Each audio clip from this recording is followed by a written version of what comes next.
Tonight, I can report to the American people and to the world that the United States has conducted an operation that killed Osama bin Laden, the leader of Al-Qaeda, and a terrorist who's responsible for the murder of thousands of innocent men, women, and children. On May 1st, 2011, American soldiers killed Al-Qaeda leader Osama bin Laden at his compound near Islamabad, Pakistan.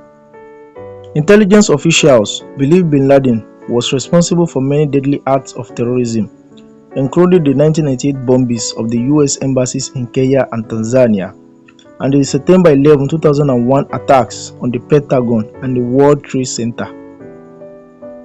He had been on the FBI's most wanted list for more than a decade.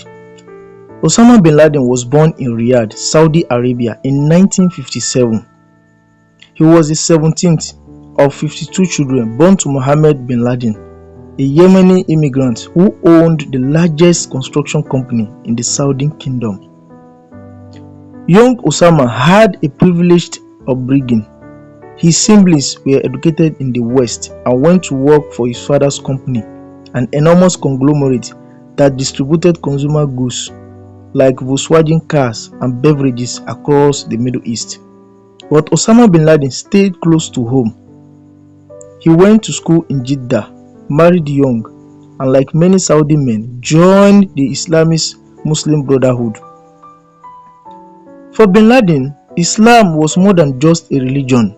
It shaped his political beliefs and influenced every decision he made. While he was at college in the late 1970s, he became a follower of the radical pan-Islamic scholar Abdullah Azzam, who believed that all Muslims should rise up in jihad or holy war to create a single Islamic state. This idea appealed to a young bin Laden who resented what he saw as a growing Western influence on Middle Eastern life. In 1979, Soviet troops invaded Afghanistan. First, it airdropped elite troops into principal Afghan cities. Soon after, it deployed motorized divisions across the border. Within days, the KGB, which had infiltrated the Afghan presidential palace, poisoned the president and his ministers, helping launch a Moscow-backed coup to install a new puppet leader, Babrak Kamal. Soon afterward, Azzam and bin Laden traveled to Peshawar, a Pakistani city on the border with Afghanistan, to join the resistance. They did not become fighters themselves, but they used their extensive connections to win financial and moral support for the mujahideen, the Afghan rebels.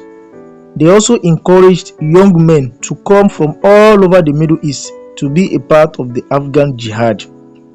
The US viewed the invasion as a case of Soviet aggression and channeled funds to the group through the Pakistani Inter-Service Intelligence Agency to help them in the combat.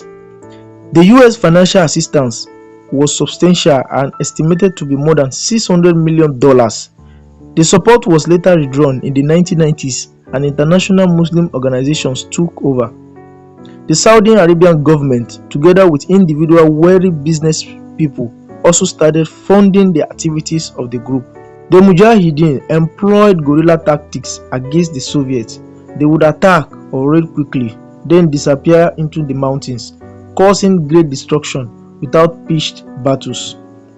The fighters used whatever weapons they could grab from the Soviets or were given by the United States.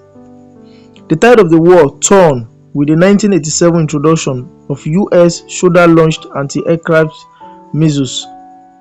The Stingers allowed the Mujahideen to shoot down Soviet planes and helicopters on a regular basis. The new Soviet leader, Mikhail Gorbachev, decided it was time to get out. Demoralized and with no victory in sight, Soviet forces started withdrawing in 1988. The last Soviet soldier crossed back across the border on February 15, 1989. In the early 1990s, a fundamentalist Islamic group known as the Taliban, comprised primarily of former Mujahideen, rose to power in post-war Afghanistan. They took over the country in 1996, establishing a harsh repressive regime that provided support and protection for bin Laden, who returned to the country with other extremists and soon founded Al-Qaeda that would focus on symbolic acts of terrorism instead of military campaigns. Al-Qaeda was created in part to globalize the fight between fundamentalist Islam and the Western world. To that end, its leaders leveraged new communications technologies of the 90s, such as satellite cable stations and the World Wide Web, to spread their jihadist messages to the wider Muslim world and attract converts to their cause. Al-Qaeda and other extremist groups also looked to avenge what they considered decades of mistreatment of Arab nations at the hands of the West. Bin Laden and others specifically made reference to the Sykes-Picot Treaty of 1916, a secret negotiation during the First World War that carved up the Ottoman Empire and created new Arab states in the Middle East. Its intention to deny the states self-rule and keep them under British and French control or influence. After the Soviet Union withdrew from Afghanistan, Osama bin Laden went back to Saudi Arabia. In 1990, Iraq forces invaded Kuwait in a 2-day operation, which later led to Iraq occupying the country for over 7 months. The invasion put the Saudi royal family, House of Saud, at risk. Saudi's oil fields were also at risk since they were striking distance from the Iraq forces. Although the Saudi Arabian troops were well equipped to combat the Iraqi forces, they were outnumbered by far by the massive enemy forces. Bin Laden offered the monarch the services of his Al-Qaeda fighter, but the offer was turned down. The monarch instead opted to use the US forces. This decision angered Osama, as he believed that allowing foreign troops in the land of the two mosques was irreverent to the sacred soil. He spoke strongly against the Saudi government for allowing foreign troops publicly, and he was banished and sought refuge in Sudan.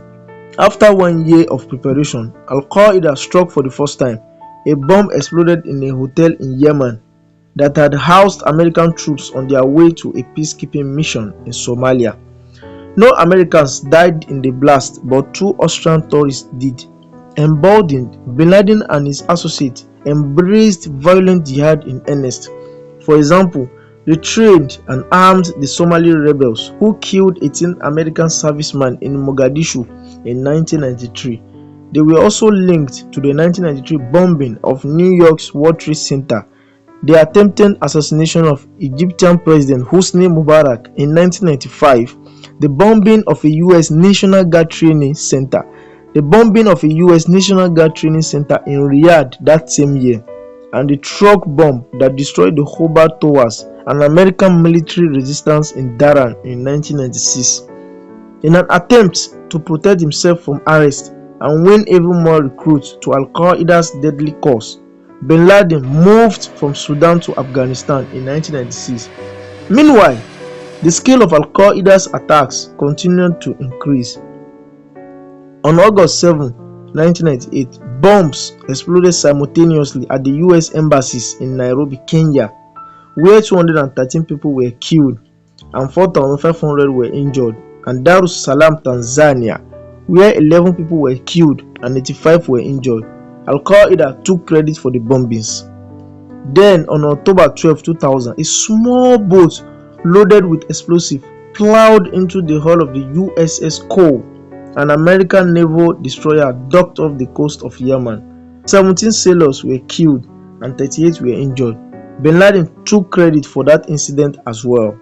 A federal grand jury in the United States indicted Bin Laden on charges related to the embassy bombings, but with no defendant, there could be no trial. Meanwhile, Al-Qaeda operatives were busy planning the biggest attack of all, the September 11, 2001 attacks on the World Trade Center and the Pentagon. Even in the frenzy of the post-September 11 global war on terror, Bin Laden eluded capture. For almost 10 years, he remained in hiding, issuing fatwas and taunts over radio and television, recruiting enthusiastic young jihadists to his cause and plotting new attacks. Meanwhile, the CIA and other intelligence officials searched in vain for his hiding place. Finally, in August 2010, they traced bin Laden to a compound in Abbottabad, Pakistan, about 35 miles from Islamabad. For months, CIA agents watched the house while drones photographed it from the sky. Finally, it was time to move. On May 2, 2011, a team of Navy SEALs burst into the compound. They found the Al-Qaeda leader in an upstairs bedroom with a pistol and an assault rifle nearby and shot him in the head and chest, killing him instantly.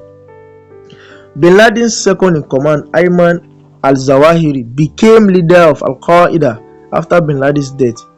On July 31, 2022, he was killed in a US drone attack in Kabul, Afghanistan, ending a 2-decade-long manhunt. In 2019, bin Laden's son, Hamza bin Laden, who had been viewed as a potential successor to the Al-Qaeda leader, was killed in a US counter-terrorism operation.